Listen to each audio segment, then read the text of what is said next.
kell on 7:55. Täna öösel oli -21 kraadi. korralik külm, nii et fun oli see, et öösel läks vool ära siis mingisugune kella 1 ajal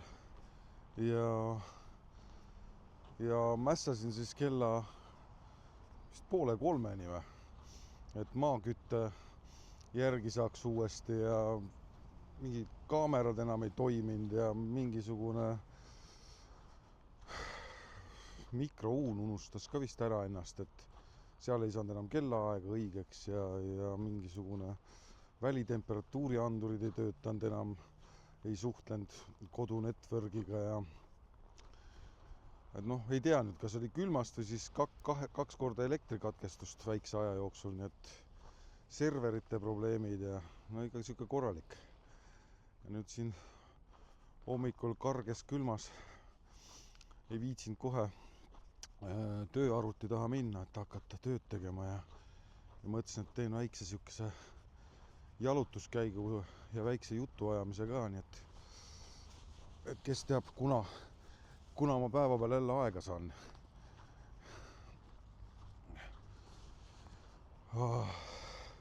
Unetuse probleemidest tahtsin täna rääkida.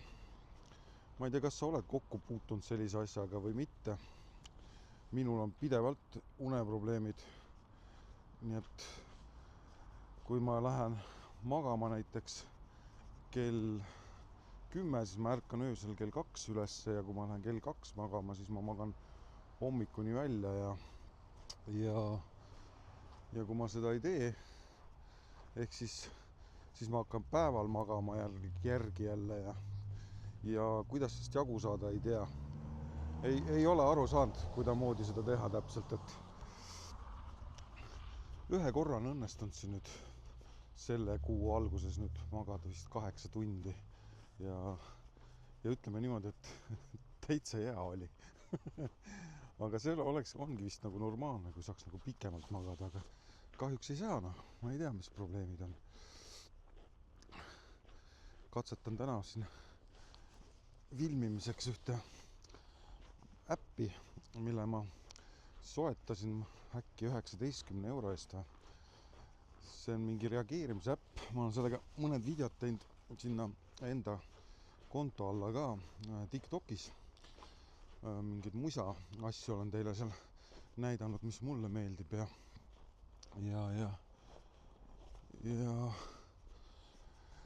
nüüd siis avastasin, et sellel on peal veel siuke asi nagu mingi dual camera, et saab nagu 2 kaameraga filmida ja juttu ajada. Üllatavalt palju inimesi on sellises karges talvehommikus tööle jalutamas, et see on küll päris üllatav minu jaoks.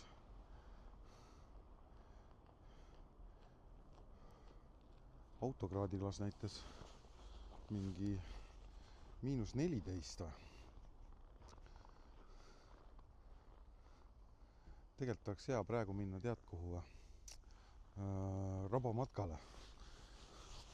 Peaks vaatama mingi, kas oli Kükita raba äkki või, mis oli hästi ilus ja on üks minu listides olevatest rabadest ka, et kuhu võiks tegelikult minna. Aga ma olen 2-3 aastat hoogu võtnud ja pole endiselt sinna rabasse jõudnud, nii et äkki siiski õnnestub. Ja muidugi jätkuvalt on plaanis Otepää ja kelgutamine. Vaatame, kas ilma kannatab üldse kabuutsit olla või? Tegelikult vist isegi veidike kannatab. Nii. Põhikild on see, et aed on kärmas nagu. Ja see ei tule ära. Tatina sai keel vastu aeda pandud, siis oli nagu vastu aeda vaid mingit posti, siis ei sinna kinni. Mäletan, et mingi kuuma veega vist sulatati seda lahti kuidagi sooja veega.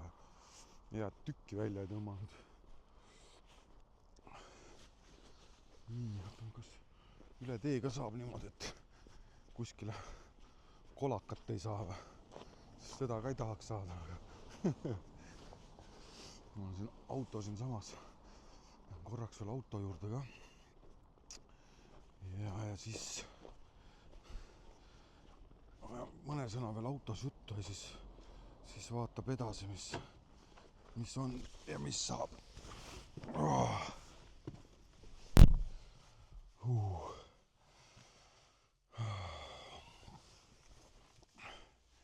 Retsilt külm on ikka raisk.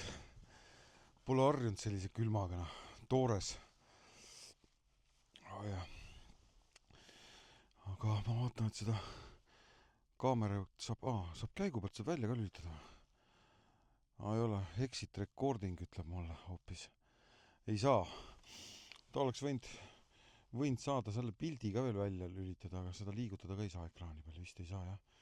No aga asi seegi, et saab niimoodi vahetada, ma vaatan korra käigu pealt, kas seda kaamera vaadet, mis ta siin teha laseb üldse. Nii, ümber saan kaamera keerata. Jah, saan küll. Mussi ei saanud ainult mängida. Siis tuleb jälle mingi autoriõiguste rikkumine või mingi siuke draama, et seda ei taha. Nii, okei. Nii, taskulamp, mis see on? Ohoh, flashlighti laseb panna. Nii. Ma ei saa praegu vaadata ka, mis selle äpi nimi on. Ma võin seda kunagi öelda. Aga see oli niimoodi, et sellega oli üldse alguses mingi jama niimoodi, et ma vist võtsin selle 3 päeva tasuta subscribe'i ja siis nad võtsid mult ära mingi 5 eurtsi äkki või. Ja ma ei saanud seda äppi tööle ja siis nad ei maksnud raha ka tagasi. Ja siis ma vaatasin, et seal oli kuidagi, et vist kasutasin ise valesti või. Ehk ma sain ta tööle ja siis mingi hetk pakkus, et oli 19 eurtsi oli vist lifetime license nagu. Ja siis ma avastasin jah, et ta nagu toimib. Seal oli see häda, et ei saanud seda, kui muusika, näiteks sa tõmbad mingi video kuskilt ja tahad näiteks teha mingit reaktsioonivideot, vaid soovitusvideot, ütleme, peale kommenteerida, siis oli see, et sa said panna paika mikrofoni helitugevuse filmimise alguses, aga kui sa nagu klappidest tagasi kuulasid, siis sa nagu filmimise hetkel sa teda muuta heli ei saanud, ütleme nii nagu TikTokis saab. Aga montaaži, kui pärast hakkasid tegema, siis montaažis oli ka niimoodi, et ta ei lasknud enam helitugevusi eraldi seadistada niimoodi, et sul on, ütleme, sinu hääle helitugevus ja siis olemasoleva video soundi tugevus, et kirjutasin sinna supportisse kirja ka.